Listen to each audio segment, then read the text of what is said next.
Thank you so much for taking time to talk to me this morning. I really appreciate it. Of course. It's good to be here. Now, how did you come to work with Steven Soderbergh? Because, I mean, this is your second collaboration with him after the series Full Circle in 2023.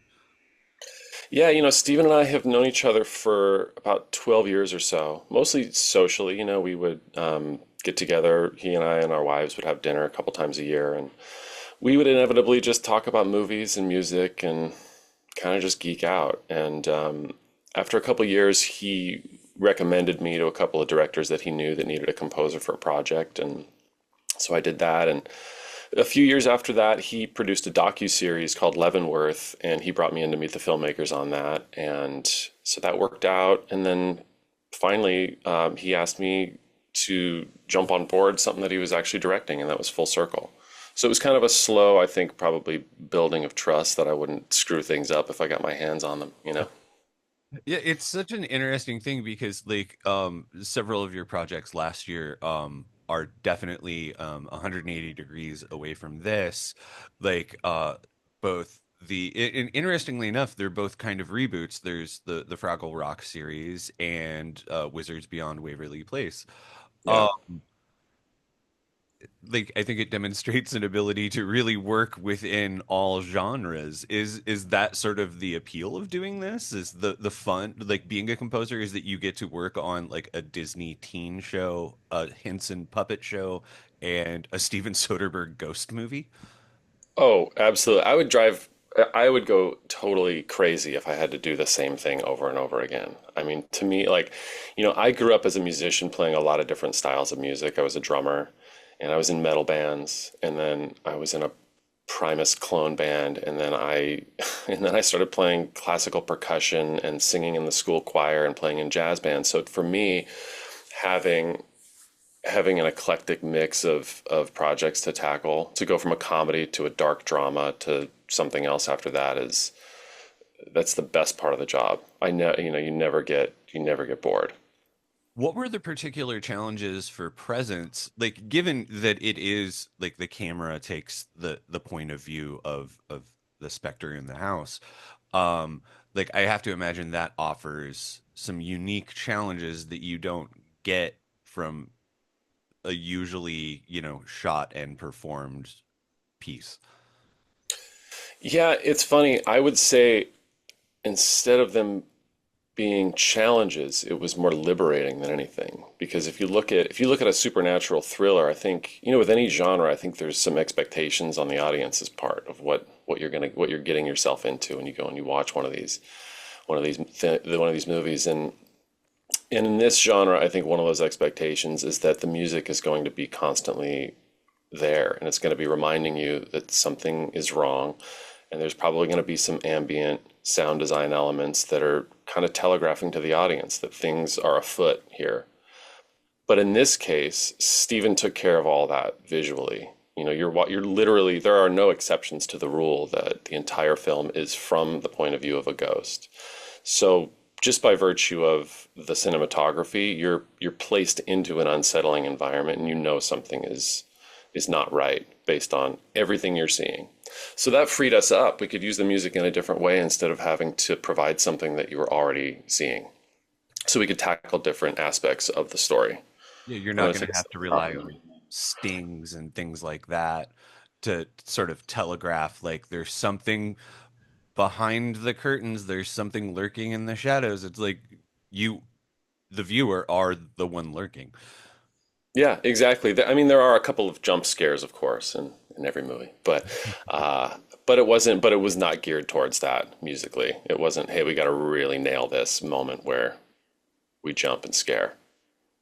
Sort of just tackled different things. I always love talking to composers who have sort of jumped in on legacy properties, and I'm curious as to what your take is on that when you're you're providing music for something that has such like in the terms of like Fraggle Rock or Wizards of Waverly Place, like shows that have a lengthy history and like musical foundation and like what that allows you to do or doesn't allow you to do. Yeah, so on those projects, on Fraggle Rock, Back to the Rock, I actually do that with a couple of colleagues of mine. There's a guy named Chris Leonards, who I've done a lot of work with over the past, and then another guy named Philip White, and things are sort of divided up there on that show. And there are different aspects of that show. There are different scenarios. There's the human character, Doc, and then there's the Fraggle world, and we kind of divide things up that way on the show. Now, that said, the original Fraggle Rock, which I loved as a kid, it had this kind of funky, dirty 70s band kind of a vibe to the score, and that's still kind of what we do. And there weren't a ton of discussions about, hey, how close are we going to get to the original sound? It was sort of like this feels right for the show to kind of do a similar thing, and we update it tastefully with modern instrumentation and a modern approach, similar to how they're doing that with the puppets. I mean, they've done a really tasteful job in keeping the magic of what the original show was, while using what we have now in our visual arsenal to, manipulate the images, so they don't go crazy with the visual effects and that sort of thing. They keep the magic similar to the original show. You've also had the chance to sort of like craft your own sort of world and legacy with the Christmas Prince movies. Like, I think that's such an interesting thing to like. It's not often like these movies for Hallmark or Lifetime or anything like that like have a series uh but I also have to admit, like, do are those as prescribed as sort of maybe the plots might be? Like, is the music as sort of like has to fit into the same vibe that the shows do? I mean, to a certain extent, again, it's genre. It's Christmas romantic comedy. So, and that's stuff that I love to watch. My wife and I watch that stuff all the time, and I love it. And so that's an opportunity to really, there's great Christmas romantic comedy scores and there's bad Christmas romantic comedy scores. And so it's an opportunity to get in there and just try to do what reflects your favorite ones, and try to continue that legacy, and to write something that really works within the genre, but that it's kind of your own sound. So yeah, there are some expectations there, and it's nice to be able to play in that sandbox and just write some orchestral music that wears its heart on its sleeve.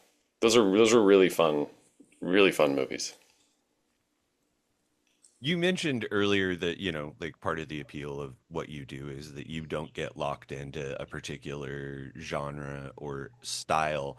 But for you, is there a genre that you enjoy working in more than others, or is it just whatever your current project is? I think right now I love the drama world. I love anything where I get to write for real people. I'm not a guy whose studio has banks of modular synthesizers lining the walls and wires sticking out everywhere. I love that stuff. It's I couldn't sit down and do what Trent Reznor and Atticus Ross can do. It's just I can just sit back and be a fan. For me, if I'm writing a score for anyone who will be holding an instrument, whether it's an orchestra, which I really feel is kind of where I'm most comfortable and most useful and I have the most to say, or if it's a band, growing up playing in bands, it's like that stuff all makes sense to me. Or if it were a jazz score, things I would love to do in the future. I'd love to do a Western, and I would love to write a pure jazz score. I haven't had a chance to do that yet, and they happen. It's just a matter of getting on one of those projects. I mean, so in terms of projects, like what do you have on the way that you can talk about? I mean, like this is very much a big thing in a movie that folks are very much looking forward to presents.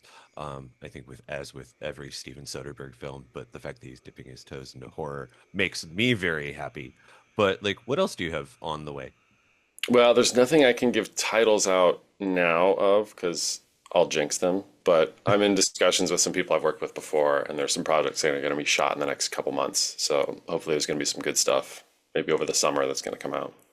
Well, that's wonderful. Zach, I want to thank you so much for taking time out of your day to talk to me. I hope you have a great time at the premiere tonight. Uh, Thank you. and I look forward to getting to check this out along with everyone else. Thank you. Thanks for having me. This was really fun. You're welcome.